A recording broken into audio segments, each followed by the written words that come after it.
Kuasa hukum Verdi Sambo kembali pertanyakan status penguak fakta atau justice collaborator Richard Eliezer dalam sidang di PN Jaksel Rabu 28 Desember. Kubu Sambo bertanya kepada ahli hukum pidana yang dihadirkan kuasa hukum Richard Eliezer dalam sidang, pantaskah seseorang yang pernah berbohong dijadikan sebagai justice collaborator? Saksi ahli Albert Aris pun menilai status justice kolaborator yang diberikan LPSK kepada Richard Eliezer Pudihang Lumiu sudah tepat. Pasalnya status itu diberikan kepada Eliezer yang ingin mengungkap kejahatan pembunuhan berencana kepada Brigadir Yosua. Ada frasa lain di situ yang tidak boleh dibaca secara parsial. Di sana dikatakan bahwa dan tindak pidana lain yang mengakibatkan posisi saksi dan atau korban dihadapkan pada situasi yang sangat membahayakan jiwanya. Berarti ini akan dinilai secara objektif oleh LPSK dalam memberikan perlindungan tadi. Nah kemudian ada juga syarat-syarat yang ditentukan dalam pasal 28, ada beberapa item itu.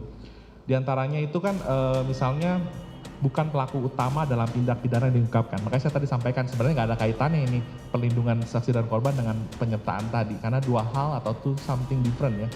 Nah, tapi poin menarik adalah di poin E dikatakan adanya ancaman nyata atau kekhawatiran, hanya kekhawatiran sifatnya subjektif mengenai terjadinya ancaman tekanan fisik atau psikis terhadap saksi pelaku atau keluarganya. Padahal kita tahu ya.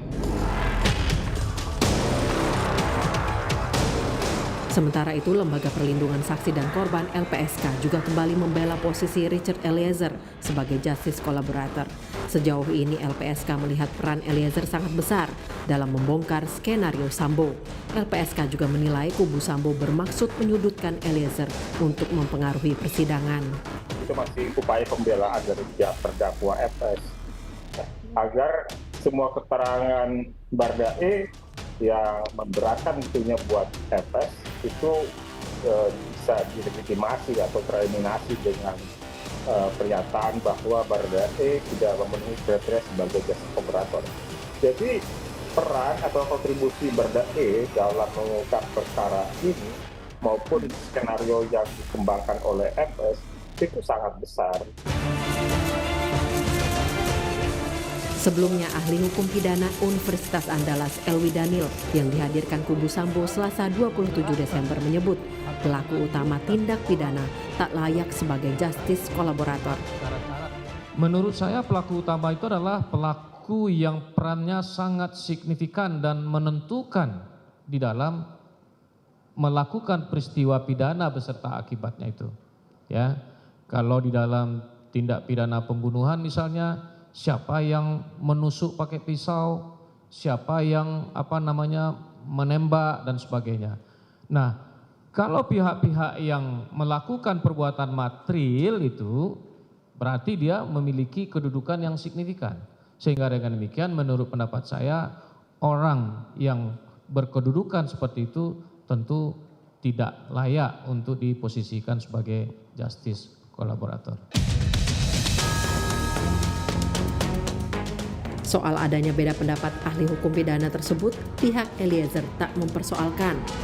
Kini kuasa hukum Eliezer sedang fokus membangun konstruksi hukum dalam hal pembelaan. Tim Liputan, Kompas TV.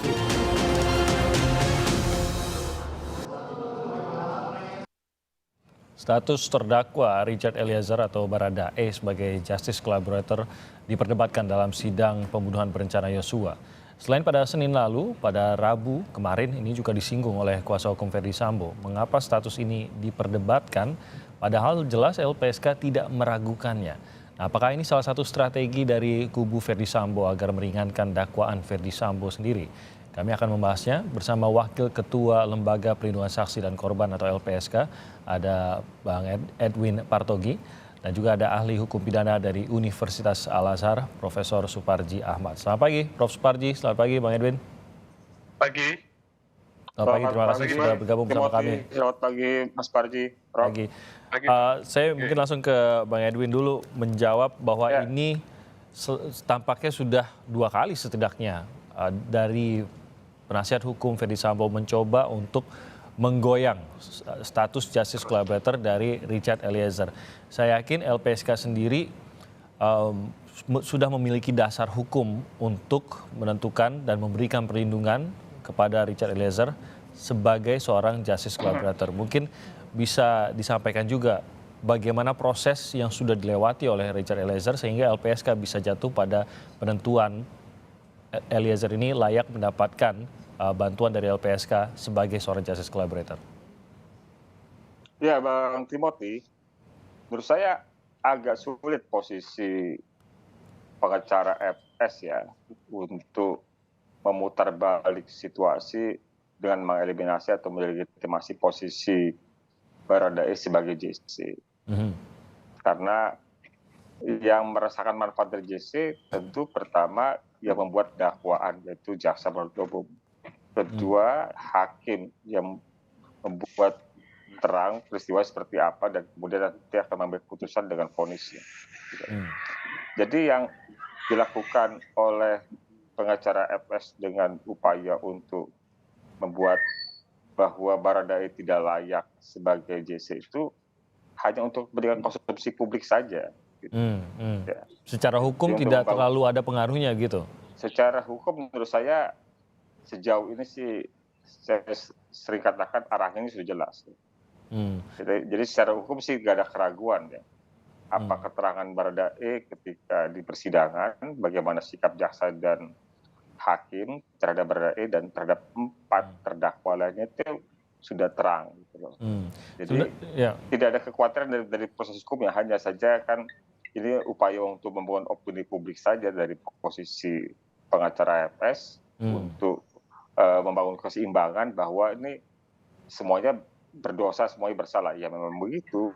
Tapi di antara semua yang bersalah dan berdosa ini ada satu orang yang kemudian karena perannya kemudian membuat terang peristiwa ini. Ya. Yang sering saya sampaikan, jangan kita lupakan proses di mana ketika penyidikan ini berlangsung. Ya. Jadi ada peristiwa di tanggal 8 Juli yang baru diumumkan secara resmi pada 11 Juli. Dan ada 2 peristiwa yang diumumkan, yaitu peristiwa perbuatan asusila yang terduga korbannya Ibu PC, terduga pelakunya Joshua. Kemudian ada tindak pidana percobaan pembunuhan, terduga korbannya Baradae, terduga pelakunya Joshua juga. Ya, yang baru seminggu kemudian dari 11 Juli itu ada laporan dari pihak keluarga Joshua yang melaporkan pembunuhan berencana terhadap Joshua. Gitu loh. Dari pasca laporan itulah kemudian ada proses penyidikan. Di proses lidik dan sidik pada laporan pembunuhan terhadap Joshua itu tidak mudah karena kemudian kan kita sama-sama tahu bahwa ternyata ada obstruction of justice yang saat ini juga masih dalam persidangan. Ya kan? Nah, semua itu terungkap baik pokok perkara pembunuhannya maupun obstruction of justice-nya karena peran dari Baradae. Jadi sebulan kemudian dari peristiwa 8 Juli, kurang lebih sebulan kemudian dari peristiwa Juli, ada pengakuan dari Baradae. Pengakuan itu bukan lahir dari tekanan, bukan lahir dari penyiksaan, tapi lahir dari kesadaran. Ya, dia tuliskan pengakuannya yang kemudian dituangkan dalam BAP, ya. Dan itu yang kemudian tadi merujuk pada pertanyaan Bang Timothy, bagaimana soal persyaratannya. Di pasal 28 ayat 2 Undang-Undang Perlindungan Korban, Undang-Undang 31 2014, ada beberapa syarat yang diberikan, dituntun oleh undang-undang untuk memberikan perlindungan pada justice collaborator. Pertama menyangkut bahwa itu tidak pidana tertentu berdasarkan keputusan LPSK yang juga merujuk pada pasal 5 ayat 2. Pasal 5 ayat 2 itu merujuk beberapa tindak pidana, Bang Timothy. Pertama, pelanggaran HAM berat, terorisme, kemudian narkotika, korupsi, kekerasan seksual, perdagangan orang, ya, dan tindak pidana lain yang menyebabkan posisi saksi dan korbannya terancam keselamatan jiwanya. Ya. Nah, dannya itu tindak pidana lain itu membuka ruang tindak pidana lain yang diputuskan oleh LPSK. Jadi walaupun ada tindak pidana yang secara definitif disebutkan oleh undang-undang, nah, namun undang-undang juga membuka ruang buat tindak pidana lainnya yang berdasarkan keputusan LPSK dan situasinya itu bisa dilindungi. Gitu. Nah, Bang Edwin, kemudian, tapi apakah LPSK dalam hal ini menentukan sendirikah apakah seseorang layak menjadi justice collaborator? Apakah memang undang-undangnya memberikan kewenangan itu kepada LPSK sendiri atau memang harus ada keputusan pengadilan? begini Bang Timothy, jadi posisi LPSK dalam soal justice collaborator ini adalah posisi awal rekomendasi. Oke. Dalam konteks rekomendasi ini, tetapi sudah ada yang disebut dengan penanganan khusus. Ya, penanganan khusus itu meliputi pemisahan penahanan, pemisahan pemberkasan. Jadi dia tidak ditahan bersama dengan pelaku lainnya. Ya. Pemisahan pemberkasan dia tidak diberkas dalam satu berkas perkara, ya kan? Gitu. Kemudian yang ketiga, penanganan khususnya adalah dia bisa menyampaikan keterangan di persidangan tanpa hadir langsung persidangan atau telekonferensi. Ya, saat ini juga sudah kita lihat. Nah, saya ingin tambahkan tadi yang Bang Timothy tanyakan soal checklist justice collaborator. Ya. Pertama, tadi sifat tindak pidana tertentu ya berdasarkan putusan LPSK. Kedua, dia memiliki sifat penting keterangan. Tentu Baradae punya sifat penting keterangan karena dia menjadi bagian dari pelaku. Dia mengetahui perencanaan, dia mengetahui siapa berbuat apa. Kemudian dia bukan pelaku utama. Ya. Nah, kemudian bagaimana kami tahu dia bukan pelaku utama atau bukan pelaku utama?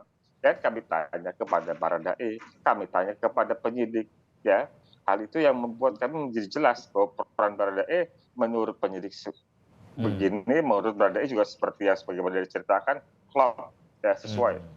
Dan juga yang sering kami sampaikan bahwa kami juga melakukan pendalaman, investigasi, penelaahan yang kami memiliki informasi yang kemudian ketika Baradae menyampaikan kebenaran atas peristiwa itu pada sebulan pasca 8 Juli itu berkesesuaian dengan informasi dari investigasi yang kami lakukan. Ya.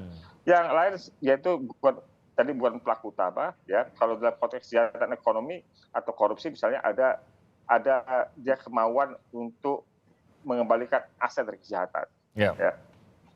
Kemudian di syarat yang lain yaitu adanya ancaman atau potensi atau kekhawatiran gitu loh. Terjadinya ancaman keselamatan jiwa gitu. Ya itu yang kemarin disampaikan juga oleh ahli ya dari yang diajukan oleh yang kemarin ya Albert kemarin. Ya. Nah, itu memang benar. Jadi kalau dalam konteks justice collaborator itu tidak harus aktual. Jadi ancaman yang bisa potensial juga menjadi sesuatu yang dipertimbangkan. Ya. Karena memang dia sebagai pengungkap terang suatu perkara tentu disadari memiliki resiko atas perannya itu. Demikian Bang Timothy. Bang Edwin, saya ke Prof. Suparji. Sebenarnya kalau justice collaborator ini statusnya itu seperti apa, Pak Suparji? Dalam arti begini, apakah seorang justice collaborator itu sudah dinyatakan seperti tadi juga checklist tadi sudah digambarkan oleh Bang Edwin tadi, sudah memenuhi syarat lalu dia akan terus menjadi justice collaborator hingga akhirkah? Atau memang ini pun sebuah posisi yang masih merupakan tanggung jawab dari orang tersebut sehingga kalau ia lari atau luput dari tanggung jawabnya, berbohong misalnya dalam pengadilan atau ternyata tidak mengetahui sebanyak yang ia akui, apakah itu pun sebenarnya kapanpun hakim bisa mencabut status justice collaborator itu atau seperti apa, Prof. Suparji? Ya, pertama kan narasi ini berangkat dari pertanyaan penasihat hukum terdakwa yang kemudian muncul sebuah jawaban dari ahli Eliezer tidak pada kapasitas untuk diberikan semacam legitimasi sebagai justice collaborator. Nah, menurut saya ini yang pertama perlu kita harapkan agar ahli bisa mengembangkan sebuah narasi yang objektif ya, berdasarkan teori hukum yang berlaku secara objektif dan norma-norma hukum yang juga objektif gitu. Nah, kemudian yang kedua saya kira menurut saya tidak ada urgensinya dari pihak FS atau yang terdakwa lainnya untuk mempersoalkan kapasitas Eliezer sebagai justice collaborator. Bukan urusannya kan gitu loh. Karena ini akan tidak berpengaruh kepada yang bersangkutan. Tapi mungkin saja ketiga, seperti kata Bang Edwin, ini akan lebih banyak pada sebuah opini atau mungkin lebih dalamnya lagi sebagai karakter assassination sebagaimana yang dilakukan terhadap Joshua sebagai pembunuhan karakter.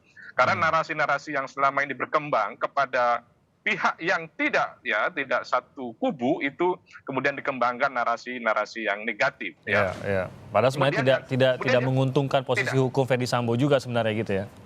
Tidak ada untungnya karena mestinya fokus bahwa memang yang bersangkutan tidak menyuruh atau tidak turut serta atau kemudian tidak melakukan, tetapi lagi-lagi mungkin itulah amunisi yang dimiliki. Nah, kemudian yang keempat, saya kira berkaitan dengan kapasitas sebagai JC itu kan sangat tergantung dari mana LPSK, sangat tergantung dari jaksa penuntut umum dan majelis hakim.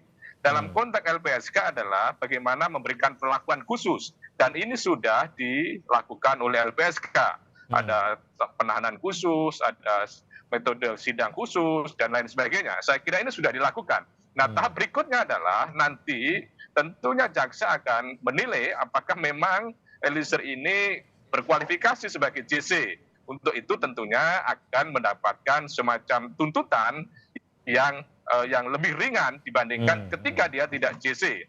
Demikian pula bagi seorang hakim ketika menilai dalam kapasitas sebagai JC tentunya akan berpengaruh pada vonisnya. Jadi ini ada tingkatan yang tentunya adalah sangat dipengaruhi konsistensi untuk membangun sebuah kolaborasi penegakan hukum dan keadilan tadi itu. Nah, dalam hal ini menurut saya apa yang dilakukan oleh Eliezer sudah sangat berlebihan dalam arti bahwa telah berani membongkar sebuah skenario yang sangat kemudian menggemparkan ini. Sehingga dengan demikian layak menyandang untuk sebagai seorang justice kolaborator. Tidak perlu kemudian lagi dipersoalkan atau terpatahkan adanya keterangan yang mungkin saja dianggap tidak konsisten. Pakai sarung, ternyata tidak pakai sarung dan sebagainya. Saya kira itu tidak dalam konteks mematahkan eksistensi dia sebagai justice kolaborator. Karena dia telah melakukan sebuah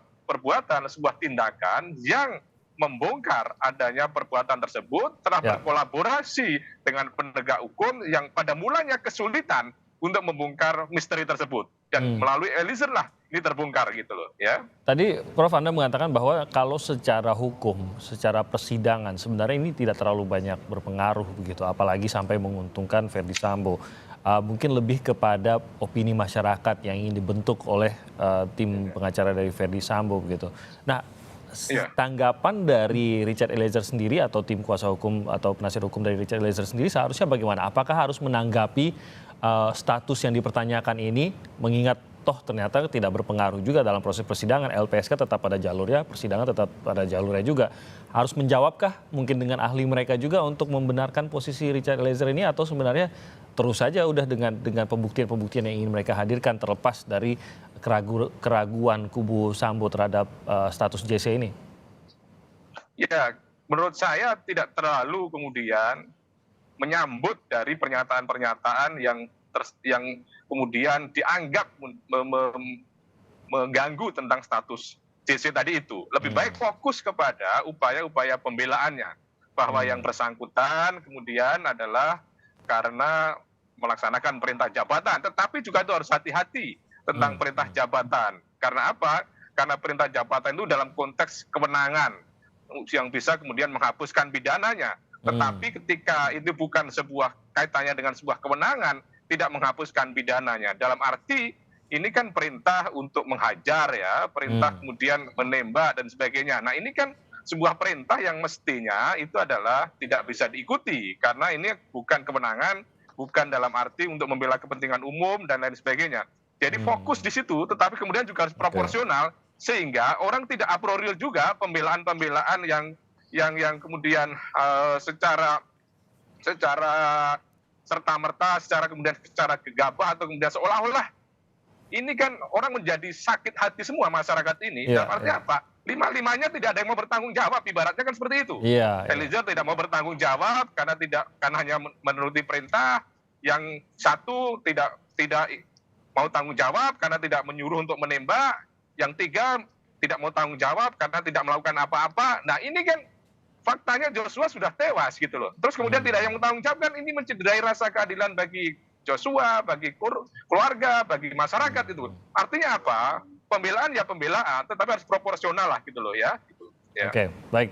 Kita akan lanjutkan lagi. Nanti saya ingin tahu juga dari Bang Edwin, melihat pasal 5 tadi, sebenarnya apakah ada ancaman terhadap Richard Eliezer kalau memang tidak dilindungi oleh LPSK dalam proses ini? Kita akan jawab usai jeda berikut itu. Tetap bersama kami.